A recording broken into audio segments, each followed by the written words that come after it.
Assalamualaikum warahmatullahi wabarakatuh. Waalaikumsalam warahmatullahi wabarakatuh. Innal hamdalillah nahmaduhu wa nasta'inuhu wa nastaghfiruh wa na'udzu billahi min syururi anfusina wa min sayyiati a'malina. May yahdihillahu fala mudhillalah wa may yudlil fala hadiyalah. Asyhadu an la ilaha illallah wa asyhadu anna Muhammadan abduhu wa rasuluh. La nabiyya wa la rasula ba'dah. Allahumma shalli ala Muhammad wa ala ali Muhammad.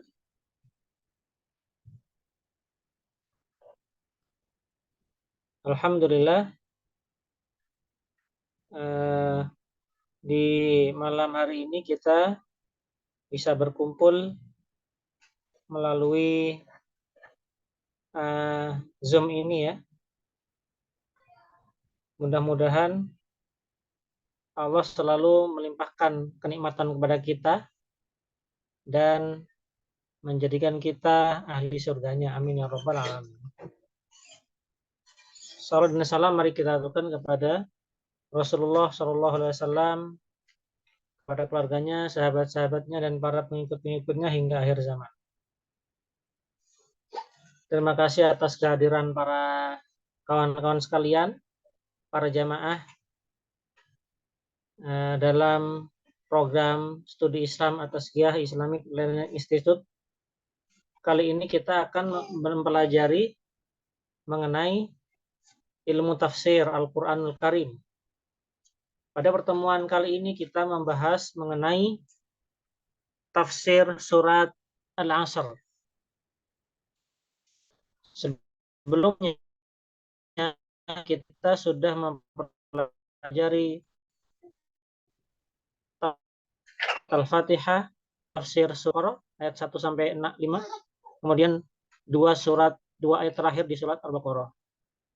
Kali ini kita bahas tafsir surat Al-Asr. Dilihat di slide ya.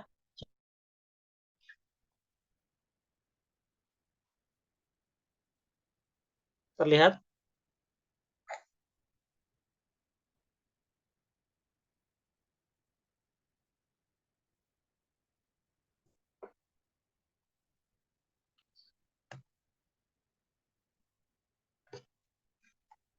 A'udzubillahi minasyaitonirrajim. Ini bisa ya? Sudah terlihat belum? Belum, Ustaz. Belum? Iya, sudah. Di situ gambarnya apa?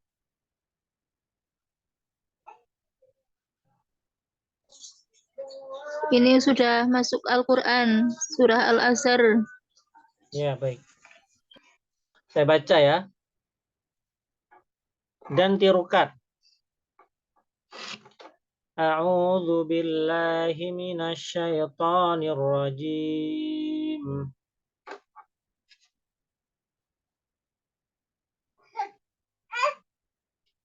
Bismillahirrahmanirrahim. Wal 'asr. Wal 'asr. Innal insana lafi khusr. Innal insana lafi khusr. Illal ladzina amanu wa 'amilus solihati wa tawasaw bil haqqi wa tawasaw bis sabr. Illal ladzina amanu wa 'amilus solihati wa tawasaw bil haqqi wa tawasaw bis sabr.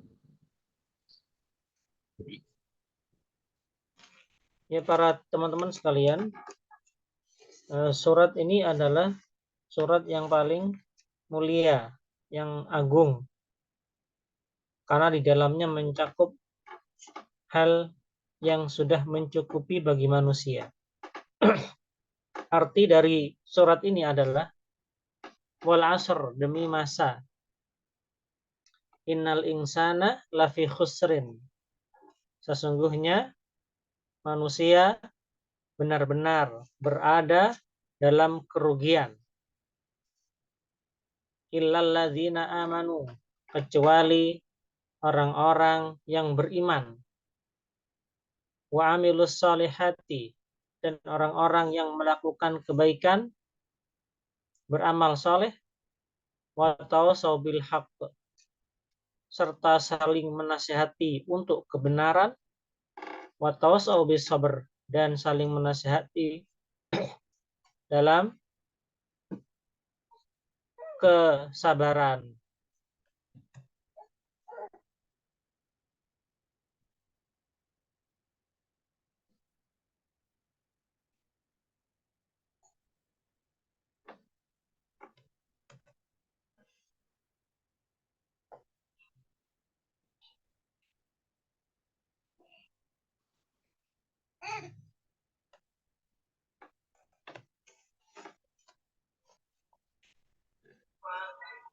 Oh,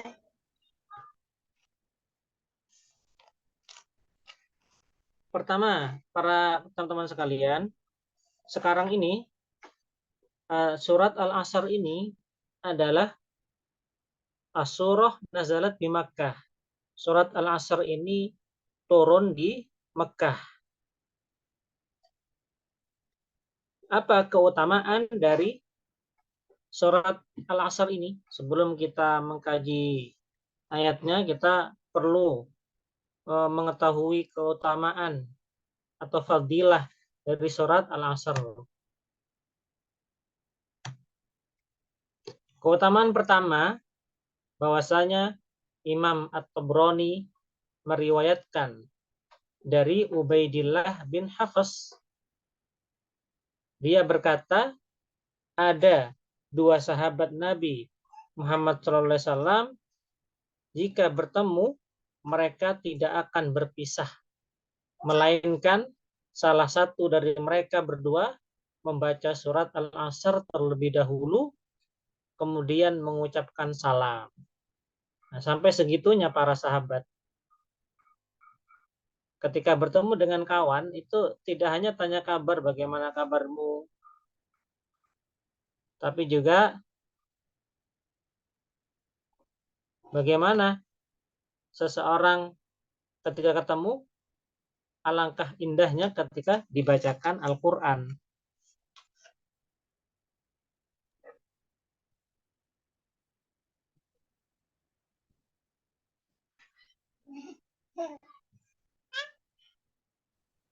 Jadi dua sahabat tadi ketika bertemu, ya, tidak hanya basa-basi, bahkan gosip itu tidak boleh, kan?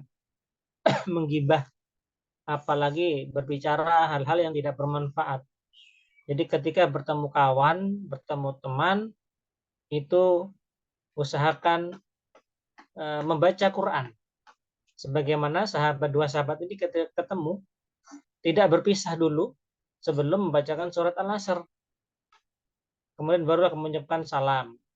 Semoga keselamatan bagimu. Jadi adab seorang muslim ketika bertemu, itu mengucapkan salam, kemudian ya boleh kita tanya kabar, atau kemudian kasih nasihat. Setelah itu baru mengucapkan salam yang terakhir. Artinya semoga keselamatan bagi kalian. Gitu ya. Jadi begitu pentingnya surat Al-Asr ini, sampai-sampai para sahabat ketika bertemu membaca surat ini. Itu keutamaan surat Al-Asr.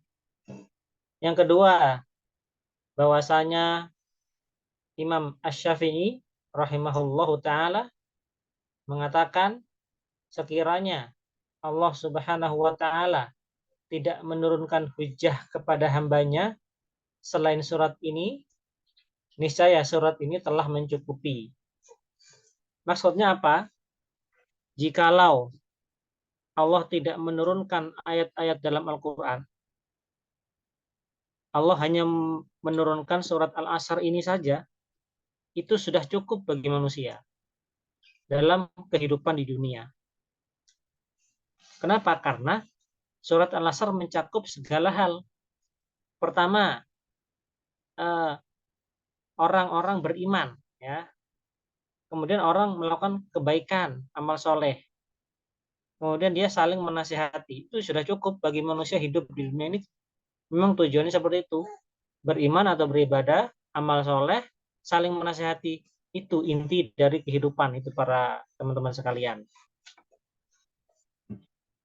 Kemudian Imam Asy-Syafi'i juga mengatakan lagi, seandainya seluruh manusia mentadabburi dan merenungi surat Al-Asr, maka itu cukup bagi mereka dalam pedoman kehidupannya.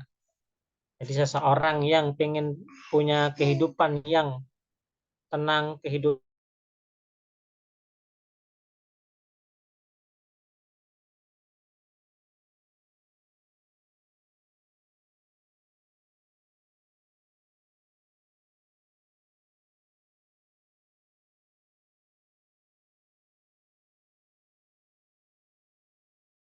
dibuat pedoman hidup.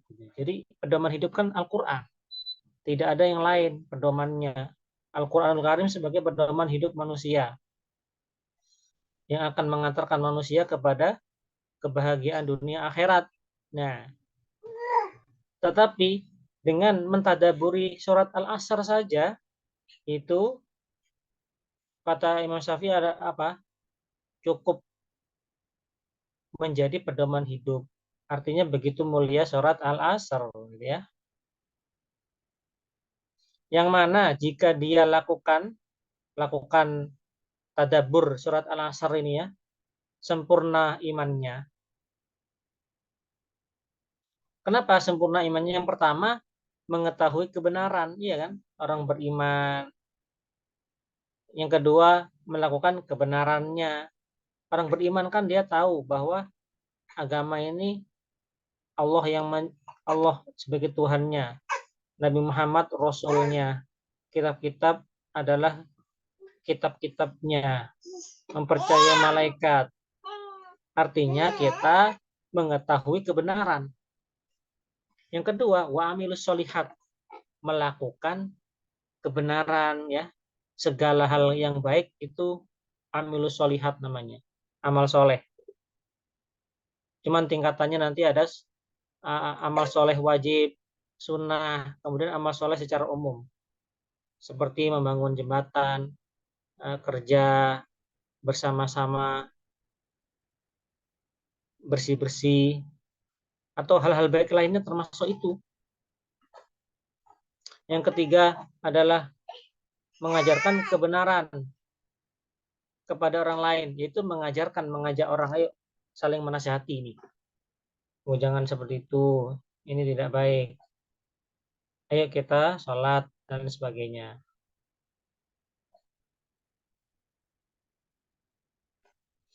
Yang keempat adalah menjalani kebenaran, bersabar ya.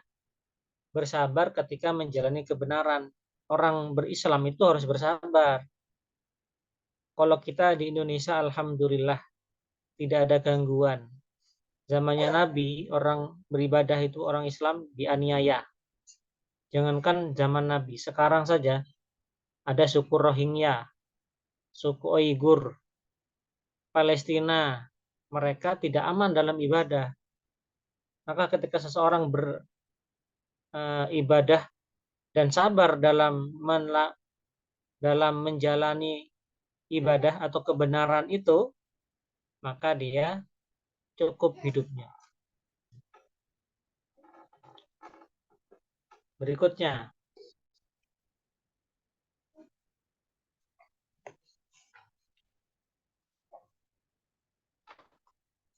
nah kemudian para jemaah sekalian, apa arti dari wal asr? Ini mohon dicatat, di slide-nya tidak ada karena banyak sekali. Wal asr, demi masa. Allah Subhanahu wa taala itu bersumpah dengan waktu. Nah, jadi Allah berkehendak bersumpah dengan atas nama siapa. Tetapi manusia tidak boleh bersumpah selain atas nama Allah. Orang muslim harus bersumpah harus dengan atas nama Allah. Wallahi, begitu ya, demi Allah gitu. Kalau bersumpah tidak boleh demi raja, tidak boleh. demi malaikat tidak boleh, demi nabi tidak boleh. Orang muslim ketika bersumpah demi Allah atau wallahi, saya tidak mencuri, misalnya begitu sumpahnya. Tetapi Allah boleh bersumpah dengan kehendak Allah. Allah maha berkehendak, gitu kan? Maka Allah kadang bersumpah dengan langit, wassamai, demi langit, misalkan wadduha, demi waktu duha, wal asar, demi waktu asar. Itu perbedaan berkehendak Allah Subhanahu wa taala.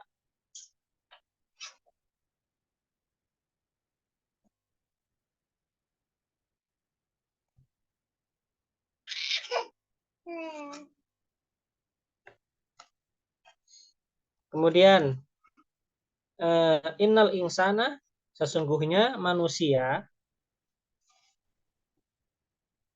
Insan, apa makna insan?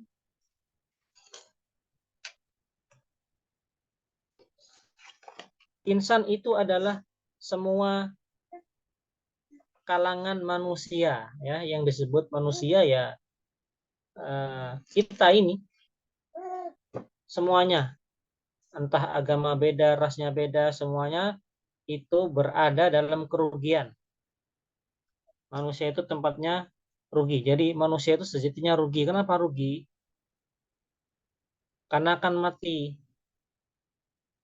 Rugi karena dia capek, dia tidur, dia makan, lapar lagi, kadang lelah, artinya rugi dia. Makanya dikatakan manusia itu adalah dalam kerugian, karena nanti akan mati. Setiap yang bernyawa akan musnah, akan mati. Dia rugi, artinya buat apa? Tetapi dikecualikan illalladzina amanu, kecuali orang-orang yang beriman, orang yang beramal soleh, saling menasihati dalam kebenaran dan menasihati dalam kesabaran. Itu yang tidak rugi para jemaah sekalian. Kalau kita beriman, kemudian melakukan amal soleh dan mengajak orang lain, menasihati, ya, saling menasihati lah gitu ya. Dan saling menasihati dalam kesabaran, kita hidupnya tidak rugi. Ya barangkali kita hanya beriman, tapi tidak melakukan amal soleh, tidak saling menasihati dan tidak bersabar, ya berarti kualitas imannya kurang karena hanya beriman saja. Atau kita cuma beriman dan amal soleh tapi tidak saling menasihati. Menasihati itu bukan tugas ustadz, bukan tugas kiai, tapi tugas setiap orang. Yuk kita sholat kan semua orang bisa, tidak harus ustadz kiai. Karena dai itu beda dengan pengajar, dengan penceramah, beda. Dai itu adalah orang yang mengajak, artinya. Mubalik orang yang ceramah, orang yang bicara saja. Misi kajian, mubalik. Ini itu lebih umum dan setiap orang bisa menjadi dai. Tuh, makna dai itu bukan dai yang kayak di TV, bukan. Ceramah, bukan itu bagian dari dai. Dai itu adalah dai banyak macamnya. Seorang dai itu dai mubalik, dai organisator. Jadi organisasi, mengelola organisasi tapi tujuannya dakwah. Itu juga menjadi dai walaupun dia tidak ceramah. Walaupun dia hanya menjadi sekretaris atau bendahara tapi ngurusin masalah umat, mengajak umat untuk berdonasi mengenai dakwah Islam, dia termasuk dai, tapi dai organisator. Ada dai yang lain, masih banyak gitu ya. Orang yang ceramah, kajian itu salah satu bagian dari proses dakwah. Ya termasuk ini watawasau tadi ya. Jadi setiap orang gitu ya.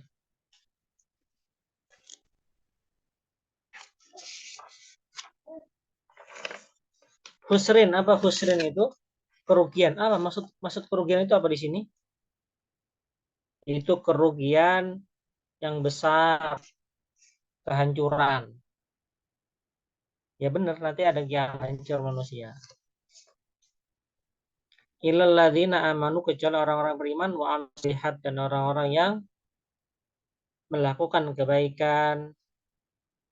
Bayanallahu anal insan fi khosaro. Allah Subhanahu wa taala menjelaskan bahwasanya manusia itu berada dalam kerugian yang pasti rugi sudah. Illa, kecuali orang yang memiliki 4 sifat. Apa sifat pertama? Dia beriman. Yang kedua, beramal soleh. Kemudian tawasobil haq, saling menasehati dalam kebenaran. Misalkan nih kita orang nggak sholat, ya kita nasihati karena sholat itu kebenaran. Orang nggak sholat tidak benar. Orang misalkan buang sampah sembarangan, itu tidak benar. Yang benar buang sampah ya pada tempatnya. Kita nasihati, perkara dia mau tidak mau nggak apa-apa, yang penting kita menasihati. Itu pun termasuk amal soleh tadi itu yang harus dinasihati. Oh jangan berlaku sombong ya, jangan bakhil misalkan begitu. Itu termasuk kita di sini watawasau bil haq, karena yang benar orang itu tidak sombong, itu benar. Ketika orang sombong berarti salah, kita benarkan, arahkan gitu ya.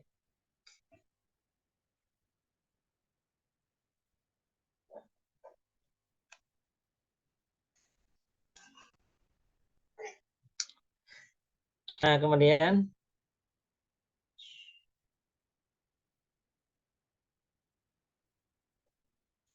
iman itu, orang beriman itu syaratnya pertama berilmu. Tidak hanya oh iya saya beriman, iman kepada Allah, dia hafal rukun iman, tapi maksud iman kepada Allah bagaimana dia tidak tahu. Iman kepada Rasul dia tidak tahu. Nah, maka perlu ilmu. Oh ternyata iman kepada Allah itu, iman kepada Rasul berarti kita ketika menyatakan beriman, maka kita wajib melakukan perintahnya. Tidak hanya iman saja. Orang kafir Quraisy beriman bahwa yang menciptakan manusia, menciptakan alam ini siapa? La yaquluna Allah.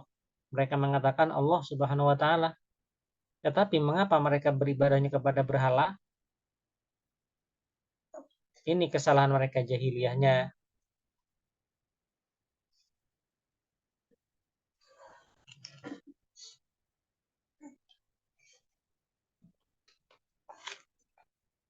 Watawasau. Nah, dan amal soleh itu apa saja? Amal soleh ini seluruh amal kebaikan. Entah yang wajib, sunnah, atau yang mubah. Kita membersihkan got, ya, membersihkan apa? Menolong orang. Itu masuk di sini. Apalagi yang wajib, sholat, puasa Ramadan, apalagi yang sunnah, itu masuk, pasti masuk dalam amal soleh.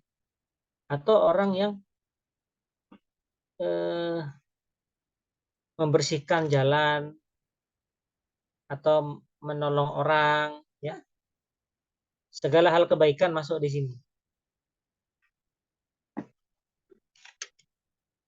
Itu namanya wa amilus soleh. Jadi orang-orang yang melakukan amal kebaikan tersenyum gitu ya.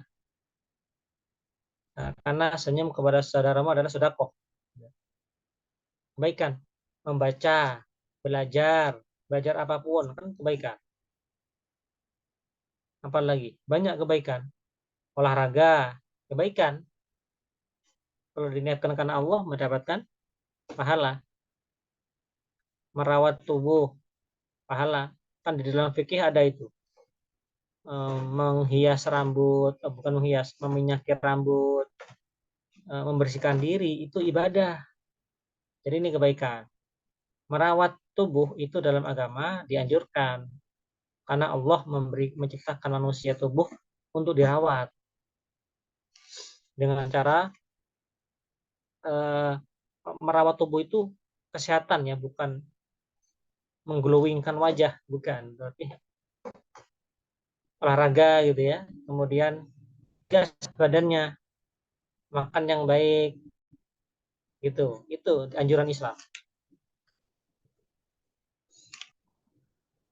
Jadi amal soleh ini apa? Amal soleh semua amal kebaikan itu kita lakukan. Termasuk dia tidak rugi ya.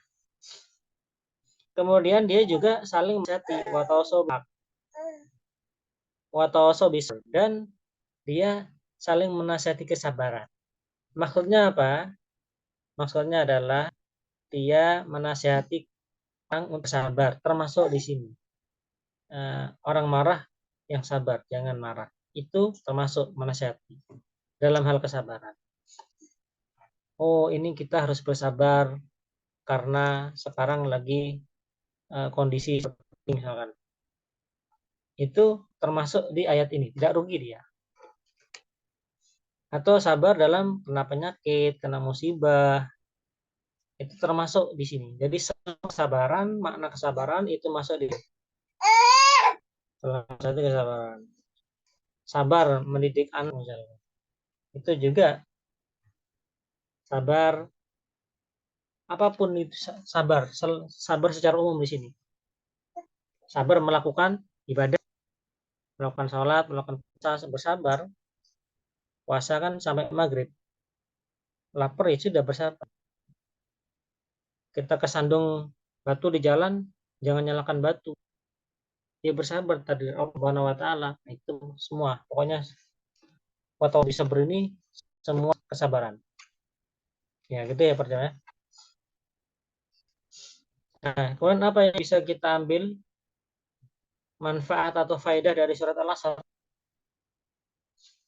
Bahwa Allah berkehendak berkosam atau bersumpah makhluknya. Itu kehendak Allah.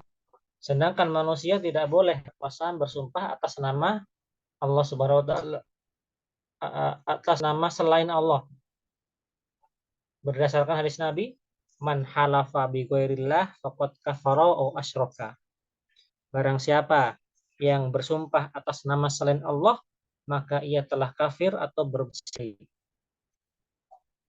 Yang kedua adalah semua manusia berada dalam kerugian kecuali orang yang memiliki sifat, yaitu beriman, beramal saleh, saling menasihati dalam kebenaran,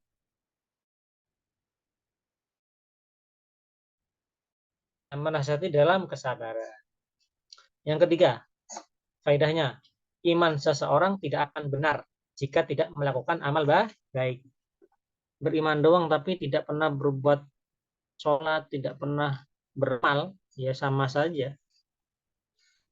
Yang keempat, dakwah kepada Allah dan saling menasihati dalam beramal memiliki keutamaan yang besar. Tidak saja gitu ya, para jemaah sekalian. Dakwah, ajak orang untuk Islam, ajak orang untuk belajar di atas qiyah ini. Itu pahala ngalir. Ayah dekallahu ahadan, seseorang yang engkau ajak mau pahalanya juga yang kepada yang mengajak. Jadi semangat adalah mengajak orang untuk bukan. Kemudian yang kelima, sabar atas semua hal, terutama dari rintang dalam berdakwah yang mengorbankan. Kalau dakwah ceramah itu tidak ada halangan perjalanan sekalian. Yang dakwah benar itu adalah kita nih langsung ke orang nih, oh ini nggak sholat nih, kita ajak yuk sholat. Gitu. Itu yang benar. Itu dakwah ya. Yang mengorbankan jiwa, raga, bahkan tenaga. Ngasih sembako ya, karena untuk supaya mereka ini nggak apa. Itu kan dakwah. itu berbuat mulia dan memiliki keutamaan besar. Ini para jemaah sekalian yang bisa saya katakan dalam surat Al-Asr. Banyak faedah yang bisa kita ambil dari hal itu. Pada intinya adalah manusia sejatinya ini rugi, kecuali ada 4 sifat yang dimiliki sehingga tidak rugi dia. Pertama, beriman kepada Allah Subhanahu wa taala, kemudian melakukan amal soleh, kebaikan-kebaikan, kemudian dia tidak saling menasihati, tidak diem, nasihati sesama, suami istri saling menasihati, anak orang tua saling menasihati, kawan bersama kawan saling menasihati, nasihati semua, walaupun setiap orang punya dosa tapi tetap saling menasihati gitu, dan juga saling menasihati dalam kesabaran. Itulah orang yang tidak rugi. Wallahu a'lam bishawab. Jika ada pertanyaan silahkan. Ada 2 menit di sini, nanti akan otomatis zoom-nya selesai gitu. Karena zoom-nya ini zoom yang 45 menit. 40 atau 45. Silakan yang mau menambahkan atau bertanya.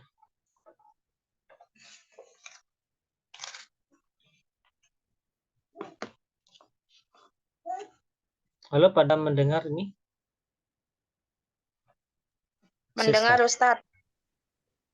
Alhamdulillah. Mendengar Ustadz. Alhamdulillah. Ustadz boleh tanya nggak? Nggak boleh. Ya boleh. Tadi saya Izin bertanya Ustadz. Untuk fadilah surah Al-Asr, apakah ada? Syukron. Apa kalau ada ya? Ada. Tadi kita sebutkan ya. Mungkin Bu Asyid belum masuk. Iya tadi ketinggalan, maaf Ustadz. Syukron. Fadilah atau keutamaan surat Al-Asr. Terlihat? Oh iya terlihat. Kalau ini aku udah masuk tadi Ustadz. Maksud fadilah yang saya tanyain itu kayak contoh. Untuk kemudahan rezeki surat ini gitu. Misalnya baca ini ketenangan hati gitu loh. Maksud saya, nah Al-Asr ini apakah ada keutamanya dalam keseharian jika dibaca? Seperti itu yang saya tanyain. Syukron. Nah, kalau itu saya tidak tahu, wallahu a'lam. Yang jelas surat Al-Asr itu di sini sebagai apa ya? Memiliki kemuliaan saja. Tapi untuk yang tadi fadilah yang maksudnya adalah untuk rezeki, untuk yang lain saya tidak tahu. Kenapa saya katakan saya tidak tahu? Daripada saya